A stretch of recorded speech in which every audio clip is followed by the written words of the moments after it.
Baik, Assalamualaikum warahmatullahi wabarakatuh. Sebelumnya perkenalkan, saya Nadia Rohidatul Aisy Daulay dengan NIM 23020300050 dari kelas 5A1 Program Studi Sistem Informasi.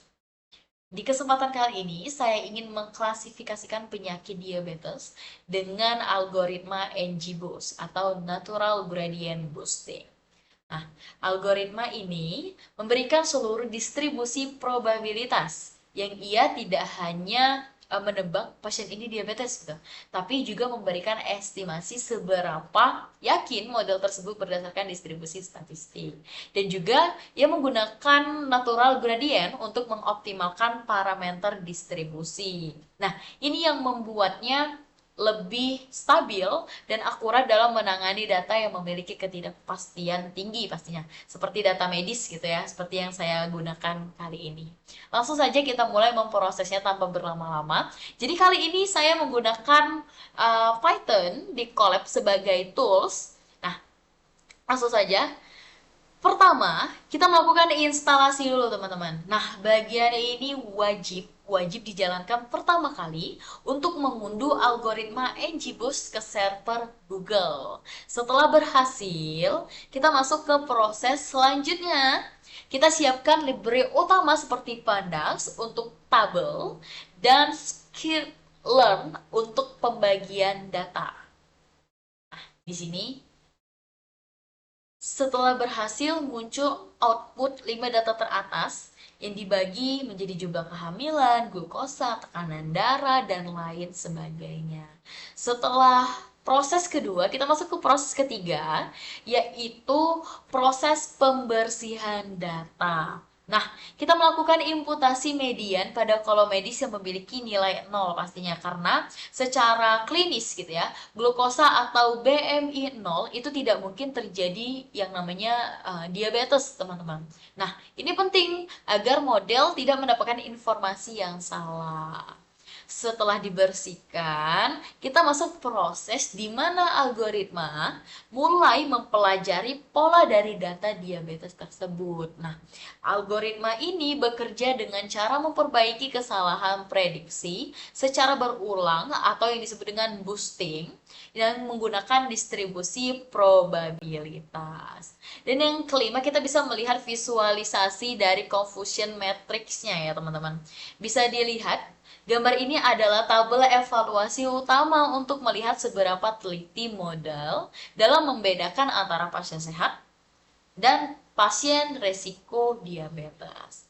Nah, di situ ada true negatif kiri atas, pasien yang sebenarnya sehat dan true negatif berhasil memprediksi sehat dengan benar dengan berdasarkan hasil yang ada outputnya ini. Model sangat kuat di sini dengan precision sekitar 0,81 untuk kelas 0 dan true positif kanan bawah, pasien yang benar-benar diabetes dan model berhasil mendeteksinya. Namun, ada kelemahannya teman-teman.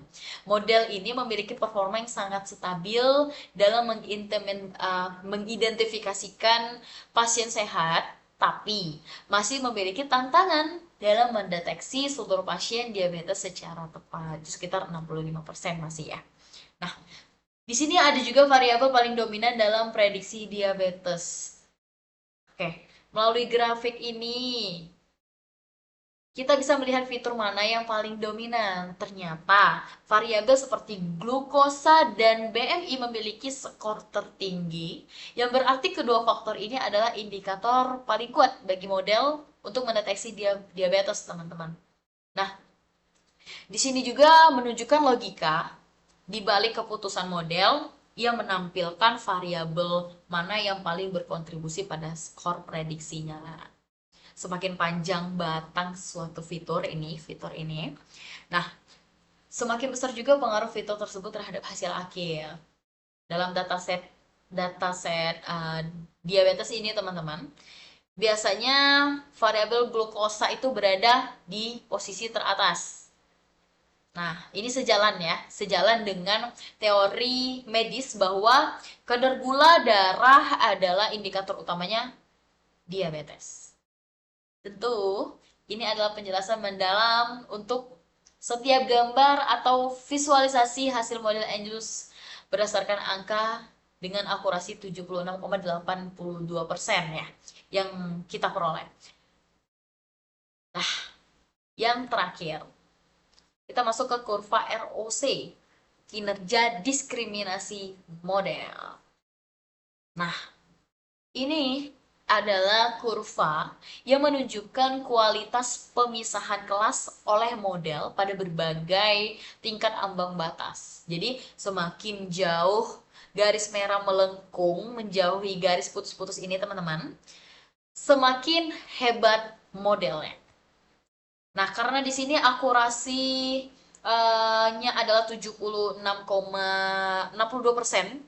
Nah, jadi skor AUAC-nya itu berada di kisaran 0,8263.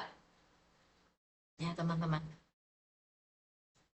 Jadi kurva ROC ini membuktikan bahwa model kita tuh jauh lebih baik daripada tebakan acak. Nah, dengan skor AUC yang cukup tinggi, model ini menunjukkan kapabilitas yang handal sebagai sistem pendukung keputusan klinis.